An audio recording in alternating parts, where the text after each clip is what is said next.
Trump recently told reporters that his Attorney General, William Barr, is going to produce evidence of crimes against him by various deep state enemies.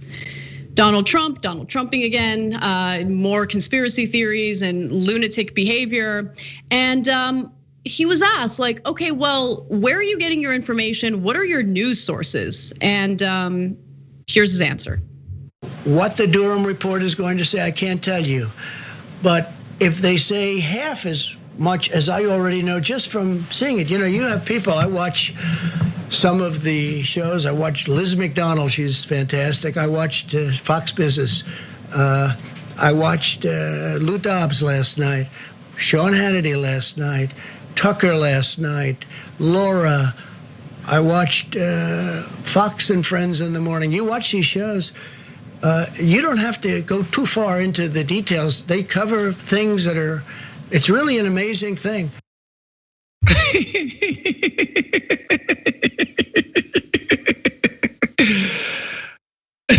What is it like? How do you guys feel about the fact that we work way more than the president of the United States? That's a lot of TV.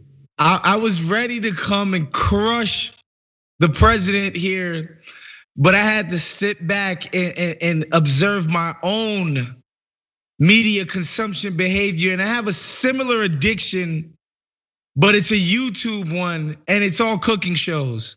Bon Appetit, really? Munchies, Kenji Lopez. Oh, there's this Thai lady, Marion's Kitchen, that I'm on all the time.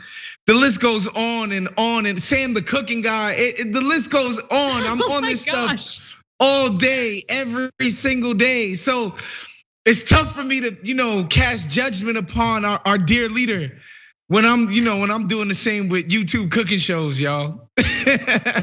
What can we do to divert Trump's attention to YouTube cooking shows? Because he still wouldn't be putting in the work that he's supposed to put in as president, but I'm okay with that. Like, what do we do to get him away from Fox, away from OANN, and onto these wonderful YouTube cooking shows? Like, I think that would actually benefit the country quite a bit. I think about our president that's been like the one consistent about him is that he loves when people say nice things about him.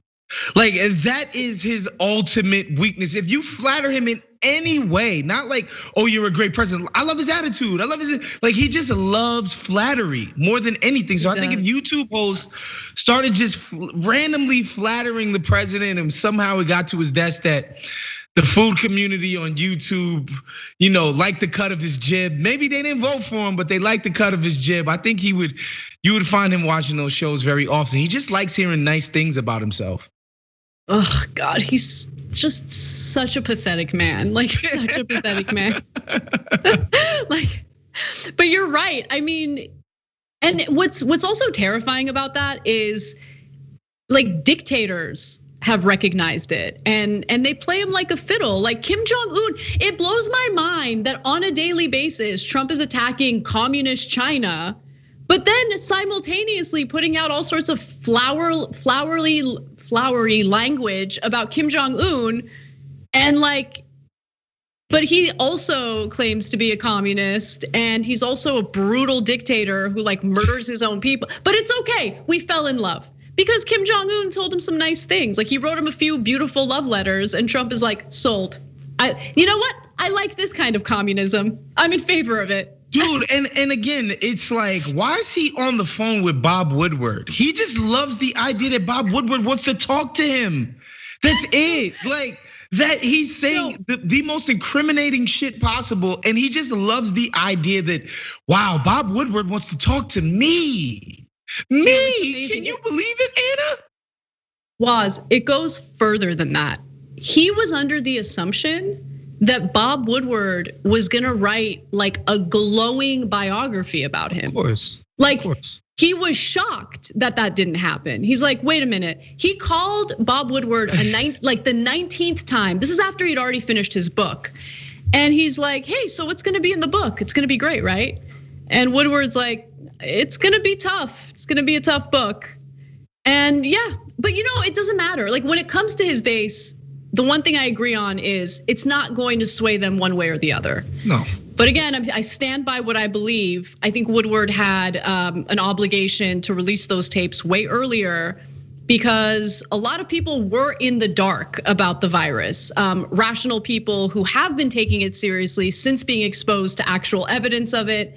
But no one in the country was taking the virus seriously in February. Very few were taking it seriously in early March, honestly. Some congressmen were, Dianne Feinstein and a few others, when they divested some of their stocks because they knew the market was gonna tank.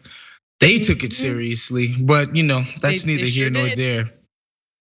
Yep, Kelly Lofgren, still a free woman, even though I think it's pretty clear that she engaged in insider trading. Her 100%. Husband is the chairman of the New York Stock Exchange. I mean, it goes back to what we were talking about earlier. We live in a situation where nothing makes sense, no justice is carried out the way it's supposed to be carried out. And that creates the perfect environment for people to believe conspiracy theories.